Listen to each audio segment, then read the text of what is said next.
First of all, I would like to congratulate Osez le Féminisme and la coordination, la clé for organizing this event and for bringing an international dimension to the fight against violence against women, particularly in mobilizing against the scourge of online sexual exploitation. My name is Roxana Maracineanu. You can call me Roxana, it's easier. I was Minister of Sports during 4 years in the President government, and I did what I can to tackle the sexual abuse in sport during these 4 years.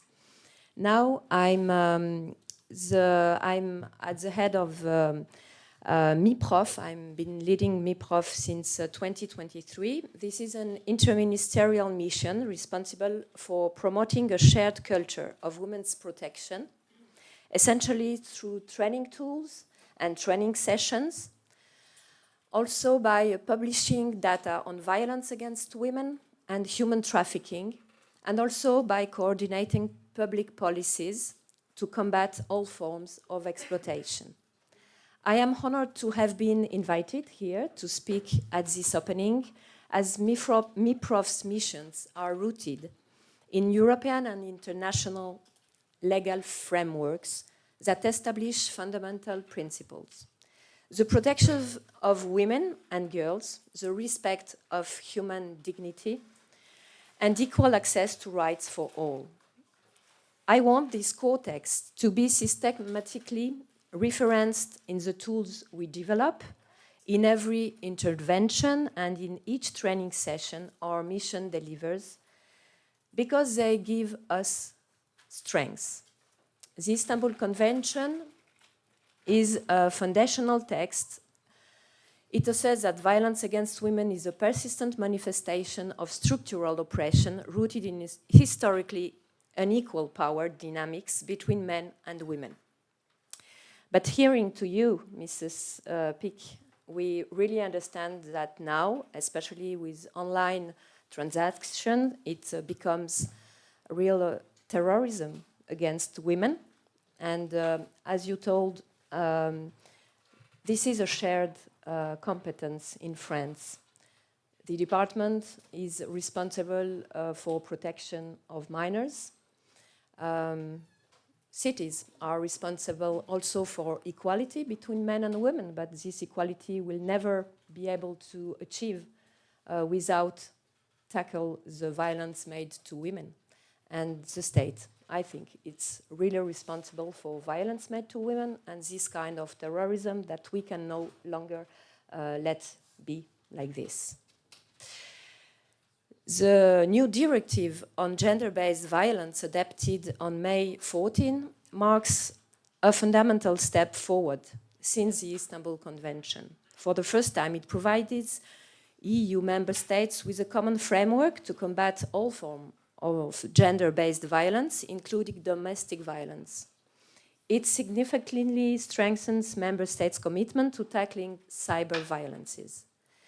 The directive explicitly recognizes that the use of information technology carries a risk of easy, rapid, and widespread amplification of violence, which can cause and exacerbate deep and lasting harm to victims. It defines a wide range of offenses committed through digital tools, such as non-consensual disclosure of intimate images, porn disclosures, cyber surveillance, cyber control, cyber harassment, deepfakes, and online incitement to violence or hardship, to name just a few. Cyber violence is part of a broader continuum of violence against women and their children. It has the particularity of intensifying and prolonging other forms of violence, affecting all spheres and stages of life, including post-separation. I would like to take this opportunity to commend the tremendous work of Mrs. Member of European Parliament, Evin Ensir, rapporteur of this directive, who fought tirelessly to secure an ambitious text.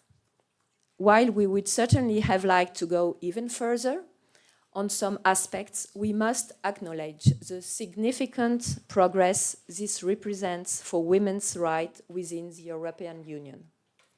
A second European text highly revealed to today's discussion was adopted in June 2024. The new directive of human trafficking strengthens the 2011 framework by placing even greater emphasis on the protection and assistance of victims, particularly children. It also expands the definition of trafficking to include new forms of exploitation, such as forced marriage, surrogacy, and illegal adoption. These are major advances that now requires effective implementation by member states. Just as our mission contributed to shaping these two texts by advocating for ambitious position, we are now fully engaged alongside the Ministry of Justice to ensuring their transposition into French law. Work is ongoing, particularly regarding the crucial discussions on the directive addressing the sexual abuse on minors. A heartfelt thank you to the European Parliament for its ambition and determination in the face of challenges as part of the national strategy to combat the prostitution system and sexual exploitation launched by Aurore Berger, that you will listen to her this afternoon. MIPROF will publish a thematic report every April the 13th, the anniversary of the 2016 law, through the National Observatory of Violence Made to Women. This report will aim to shed light on the realities of prostitution, whether it involves adults or minors. It will include data collected from ministerial statistical services as well as from associations supporting victims. Collecting, analyzing, and publishing this data is absolutely essential. We can only effectively combat what we measure with precision.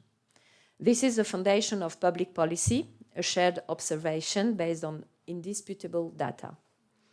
MIPROF stands at the crossroads of the fight against prostitution and sexual exploitation. While these two issues are addressed in separate national plans, they remain complementary. This is the same public policy, the one that defends women's rights and therefore human rights, the one that protects women, girls, and children from sexist and sexual violence. We are actively engaged in several initiatives within the strategy to combat the prostitution system and are leading the implementation of the national plan to combat human trafficking. This plan includes a strong focus on tackling sexual exploitation with a clear imperative to advance in the digital sphere. I will therefore pay close attention to today's discussions on this crucial subject. To conclude, I want to emphasize that our current efforts are focused on strengthening rights, particularly in three key areas: ensuring access to health care for all victims identified by associations, securing access to residency for foreign victims, guaranteeing access to justice and reparation for all survivors. I extend my deep appreciation to lawyers and to the National Schools of Magistracy for their unwavering support in this regard. I also want to express our great satisfaction with the recent publication of the Emotional, Relational and Sexuality Education, called in France EVARS. This is a program that was awaited for implementation for a long time. It will mark a historic step forward here in France. I thank the association as well as the ministers of women's rights and national education who have fought for decades to ensure that these sessions are delivered towards children's schooling. I'm proud that MIPROF has contributed to this achievement, and we are waiting the next rentrée scolaire to see it in for all children as a reality. I would really like to thank you for invitation. I will spend all the day with you, And I wish you a perfect day, and I hope that all these debates will make this subject advance and will be really the porte-parole of what will be said here to the other ministers, authorities, and administration. Thank you very much.